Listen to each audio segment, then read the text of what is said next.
நாளைய தீர்ப்பு திரைப்படத்துல ஒரு உதயமான 90 ஒரு இறுதி காலம் இருக்குன்னாலும் அவரை ஒரு நடிகராக பொழுது அதற்காக சில திட்டங்களை தீட்டி அதன் மூலமா ஜனநாயகம் எப்போ வருது? வணக்கம்.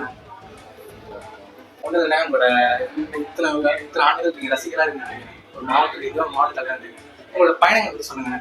என்னுடைய பயணம் தளபதியோட 32 ஆண்டுகள் நிறைவாகுது.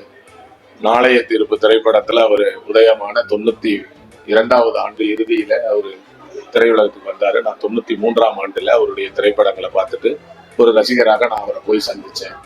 அன்றைக்கு அவர் காட்டிய அன்பு, அவர் காட்டிய நேசக்கரம், 32 ஆண்டுகள் அவருடைய கரத்தை பின்பற்றி ஒரு ரசிகரா இதுவரைக்கும் பயணமாயிருக்கிறேன்.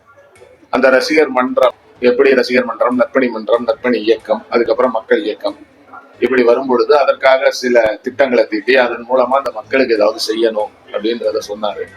அது அனைத்தையும் நாங்க அவர் சொல்வதே வேதம்ங்கிற ஒரு எண்ணத்தோடு மக்கள் பணியில ஈடுபட்டு வந்ததுனால தொடர்ந்து நான் ஆரம்ப காலத்துல ஒரு 5 ஆண்டுகள் இந்த மாவட்ட அளவில் இருக்கக்கூடிய ஒரு 5-6 பொறுப்பாளர்கள்ல நானும் ஒருவராக இருந்து வந்தேன்.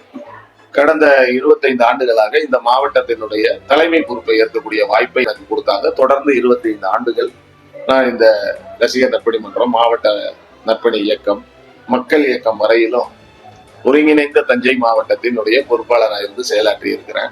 கடந்த 2 ஆண்டுகளாக தமிழக வெற்றி கழகம் என்கிற கட்சியா பரிணாமம் பெற்று இருக்கிறது. அதுல தஞ்சாவூர் மத்திய மாவட்ட கழக செயலாளராக நான் பணியாற்றுவதற்கு ஒரு வாய்ப்பு கொடுத்திருக்கிறாரு. தஞ்சாவூர் மற்றும் திருவையாறு சட்டமன்ற தொகுதிக்கு நான் பொறுப்பாளர்களாக இருந்து மத்திய மாவட்ட கழகத்தை வழிநடத்திட்டு இருக்கேன்.